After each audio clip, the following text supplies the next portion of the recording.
안녕하세요. 백기랑입니다. 이번 시간에는 바로 해커의 세계인데요. 역사도 그렇지만 사람을 놓고 또 얘기해 보는 것도 나름으로 학습하는 데 도움이 되기 때문에 이번에 해커들에 대한 이야기를 한번 다뤄보도록 하겠습니다. 여러분들에게 해커가 되라고 가르치는 게 아니라 이런 건 하지 말아야 된다는 것들을 말씀드리기 위해서 이런 어떤 사례들을 말씀드리는 거니까 좋은 의미로 긍정적으로 학습해 주시면 감사하겠습니다.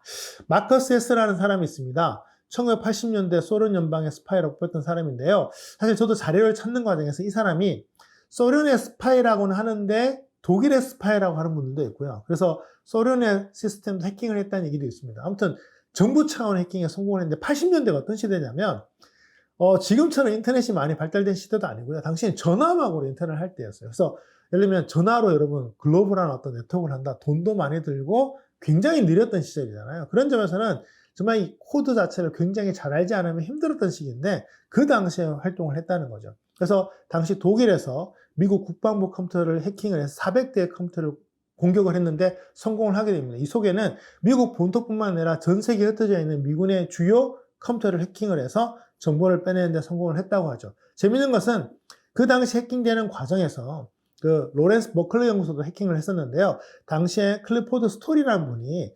75센트가 차이가 나는 회계 시스템을 찾기 위해서 접속해 있었다고 합니다. 그런데 본인이 모르는 누군가가 접속을 한 상태에서 보는 과정에서 해커임을 직감을 하고 이걸 끊어야 되잖아요. 그런 점에서 이제 원래 연구소 측에다가 시스템을 중단시키자 이렇게 얘기를 했는데 거절을 당했다고 해요. 그래서 오히려 역으로 이렇게 되면 잡아야 된다는 생각에 몰래 그 가짜 정보를 심어서 이제 통신사라든가 미국 FBI에 연락을 해서 실제로 그 사람이 카피하는 과정을 지켜보면서 추적을 해서 결국 잡아냈다고 합니다. 그런 점에서는 당시 운이 좀 좋았던 거죠. 하지만 이미 뚫린 상태에서 봤다는 점에서는 좀 아쉽지 않았나 생각을 하고요. 실제로 클리포드 스톨은 그 당시 경험을 바탕으로 책도 펴내는 그런 과정을 통해서 자신이 어떻게 이런 어떤 해킹을 잡아내는지를 사람들에게 공유하기도 했습니다. 로버트 모리스는요, 인터넷상의 최초의 웜이라는 것을 만들어낸 사람인데요. 원래 목적은 선했다고 해요. 웹의 구조를 알고 싶어서. 왜냐면 지금처럼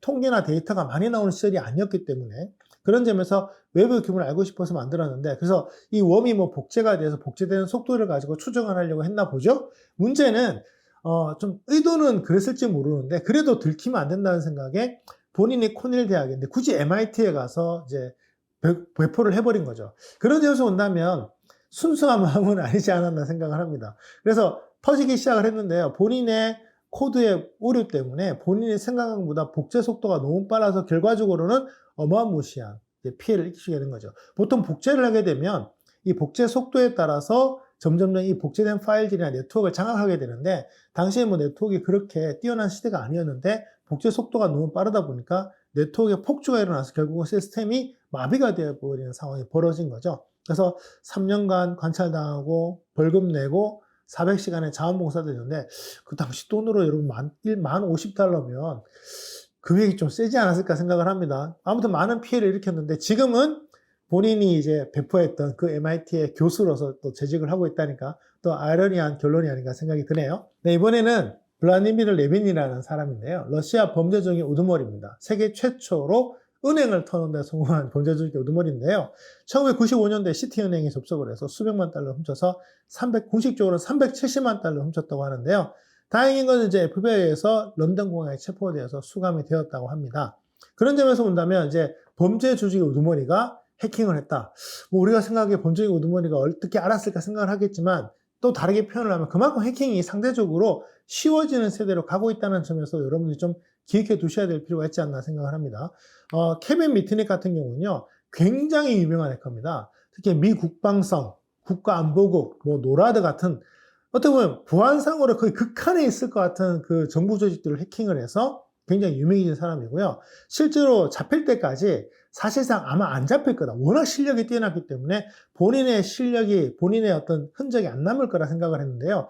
이 사람이 굉장히 해킹을 많이 했대요. 그래서 심지어 다른 사람의 이메일 계정에 막 로그인을 해서 반복적으로 로그인하고 해서 오히려 해커들 중에서는 잡히기 전에 이미 얼굴이 알려진 그런 또 해커였기도 합니다. 그래서 본인이 실제로 해킹 이후에 이제 그 조직에서 이제 쫓기다 보니까 도망다니는 과정에서 해킹을 하면서 다녔고요. 뭐 전설 같은 일들이 많은데 실제로 뭐 100만 달러 이상의 금액을 인터넷으로 갈취를 했는데 컴퓨터를 사지 않고 전화기만으로 이용했다. 그래서 이런 평가가 있더라고요. 실제로 컴퓨터 실력도 뛰어났지만 사기꾼 기질도 굉장히 강했다는 얘기도 하고요. 여러분들이 뭐 코라는 영화를 혹시 보셨는지 모르겠는데 거기에 보면 아주 젊은 천재 친구가 그 약간 그 종이 같은 풀 같은 걸 이용해서 소리를 낸 다음에 장거리 전화를 해킹해 버리죠. 실제로 이제 음성 데이터망 시절에는 특정 주파수가 들어가면 이제 무료가 되거나 하는 시절이 있었기 때문에 가능했던 그런 경우라 생각을 합니다. 지금 같으면 이제 디지털이기 때문에 그런 경우가 별로 없는데요. 당시에 뭐 전설 같은 일들이 벌어졌는데 5년간의 복역을 마치고 저술가와 보안 컨설턴트로 활동을 하고 있는데요. 향후에 저술을 통해서 이러이러한 것은 자기가 한 게 아니라고도 얘기를 하는데 뭐 일단 그 복역되는 이후에는 그런 것들도 자신의 범죄로 해서 복역을 했었기 때문에 일단 그렇게 알려지고 있지 않나 생각을 합니다. 아무튼 현재 보안 컨설턴트 활동을 하고 있고 많은 사람들에게 어떤 보안적인 문제들을 조언하는 입장을 갖고 있고요. 조나단 제임스 같은 경우는 이제 아주 젊은 친구인데요. 16세에 미국 마샬 우주 비행센터를 해킹을 합니다. 그래서 미성년자임에도 불구하고 최초로 실형을 살아요. 뭐 여러분들 뭐 재판 결과 잘 보시면 알겠지만 미성년자면 웬만하면 실형은 잘 안 때립니다. 우리 못 때린다 표현하기 좀 그런데요. 기본적으로 미성년자에 불구하고도 실형인 이유는 너무 심각한 해킹을 많이 했는데 나중에 이런 말을 했다고 해요. 자신은 C 공부를 하기 위해서 해킹을 한 건데 막상 들어가 보니까 코드가 너무 형편없었다. 무슨 170만 달러의 피해를 봤냐고 말도 안 된다. 이런 말을 했다고 하는데 아무튼 너무 일찌감치 너무 큰 피해를 입히다 보니까 경찰 조직으로부터 이제 예의주시하게 됐는데요. 24살 때 다른 사건의 용의자로 또 거론이 됩니다. 그때는 굉장히 억울했다고 해요. 조나단 제임스니까 JJ로 시작을 하는데 그 24살 때 벌어진 어떤 사건에서 해킹 흔적에 JJ라는 키워드가 남아있었다고 해요. 그래서 그 조사 조직에서 이 친구가 또 해킹한 게 아니냐는 생각에 실제로 추적을 해서 검거하는 과정에서 본인의 결백을 주장하면서 안타깝게도 24살에 자살로 목숨을 마감을 합니다. 당시 이제 이 일 때문에 이제 어떤 조사 방식이라든가 이런 거에 대해서 많은 문제가 있지 않나 이런 거론도 되었다고 하는데요.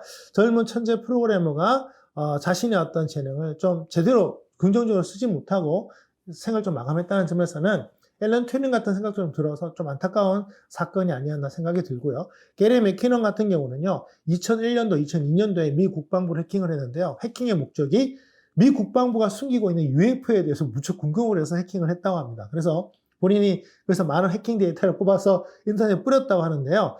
그 과정에서 어떤 일을 벌였냐면 제 생각에 해킹해서 그냥 보면 그만인데 24시간 동안 2000대 컴퓨터에 들어가서 파일을 지워버린 거예요. 그러다 보니까 컴퓨터가 마비가 됐겠죠? 그래서 복구 비용이 당시 비용으로 한 70만 달러. 미국에서 일어난 보안 사고 중에서 당시에 가장 큰 사건으로 기록되어 있는 사건인데요.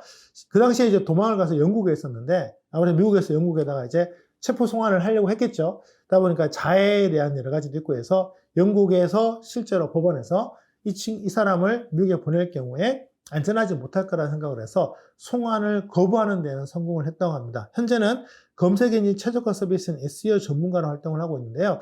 그런 점에서는 미국으로 가지 않았다는 판결은 받았지만 일단 많은 피해를 입혔다는 점에서는 좀 하지 말았어야 될 행동을 했던 그런 전문가가 아닌가 생각이 듭니다. 네, 알버트 곤잘레스도 이제 앞서 얘기했던 블라디미르 레빈처럼 사이버 범죄주의 리더인데요. 자, 여기 알버트 곤잘레스는 거의 최대 1억 7천만 건이라고도 알려져 있고요. 당시에는 9천만 개가 넘는 신용카드와 직불카드 정보를 훔쳐내서 어마어마한 피해를 입혔던 장본인 중에 하나입니다. 그래서 무려 20년 수감형을 받았는데요. 당시 미국 내에서 해킹이나 신원도용 관련 범죄 중에서 가장 무거운 형벌을 받았다고 합니다. 이때 사용되었던 게 바로 SQL 인젝션 명령과 ARP 스푸핑 기법인데요. SQL 인젝션 명령 같은 경우는 난이도에 비해서 피해가 굉장히 큰, 그래서 보안 위협 1순위쯤에 올라가 있는 해킹 기법 중에 하나예요. 생각보다는 쉬운데 피해는 굉장히 큰 거죠. 그런 점에서는 우리가 이제 보안을 바라볼 때 뭐 완벽하게 뛰어난 컴퓨터 실력이 있는 것보다 더 중요한 것은 기본적인 보안 수칙이라든가 보안 패치를 잘하는 게 굉장히 중요하다는 것들을 일깨웠던 사건이 아닌가 생각을 합니다. 오웬 워커는 현재 뉴질랜드에 살고 있는 컴퓨터 해커인데요. 2008년도에 2,600만 달러 상당의 피해를 입힌 국제 해커의 리더로 이제 본인 스스로 인정을 합니다. 한때는 AK보시라는 악성 소프트웨어로 100만 대 이상의 좀비 PC를 만들었는데요. 이렇게 좀비 PC를 100만 대쯤 만들게 되면 이 100만 대로 특정한 컴퓨터나 서버에 트래픽을 보내게 되면요. 100만 대의 컴퓨터는 본인이 감염되는지 모르는 상태에서 100만 대의 공격을 받는 거죠. 예를 들면 뭐 한 번에 1TB의 패킷이 들어오면 이 사람들이 악의적으로 보내는 거라 생각을 하겠지만, 예를 들면 그냥 1메가짜리를 100만 대가 보내게 되면 1메가 정도 파일을 보내는 것은 정상적인 활동으로도 볼 수 있거든요. 그런 점에서는 좀비 PC가 100만 대라는 건 어마어마한 피해를 일으킬 수 있는 그런 인프라를 가졌다고 생각을 하시면 됩니다. 현재는 사이버 범죄 전문가 및 보안 컨설턴트로 활동을 하고 있고요. 아스타라는 현재 가명인데요. 현재 공식적으로 누군지 모르는 아직 잡히고 있지 않은 해커라고 합니다. 2002년부터 해킹되었다고 하고, 프랑스 전투기 회사 다쏘, 뭐 미라지라는 이런 전투기를 만든 회사인데요.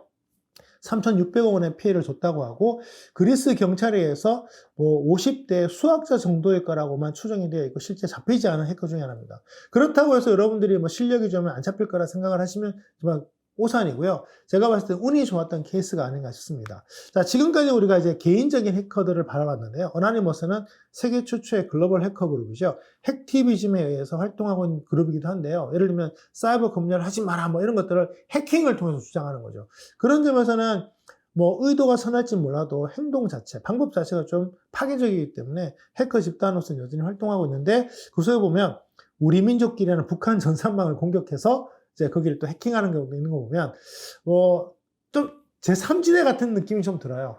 기본적으로 기성 시스템이라든가, 국가 체계에 대해서는 별로 좋아하지 않지만, 기본적으로 자신들의 어떤 자유, 그 다음에 자신들이 하고자 하는 어떤 자유분방함을 추구하기 위해서 해킹이라는 좀 안 좋은 기법을 쓴다는 점에서는 좀 아쉬운 그런 조직이 아닐까 생각을 합니다. 라자러스 그룹은 북한이 배후로 추정되는 해킹 그룹인데요.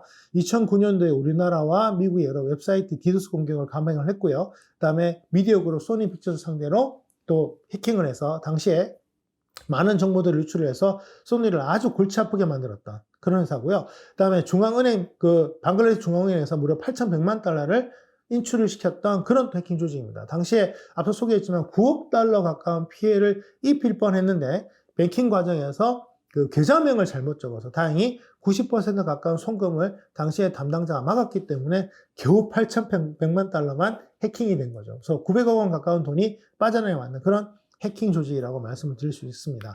커맨드 그룹은 중국 정부 휘하의 여러 해커 집단 중에 하나이고요.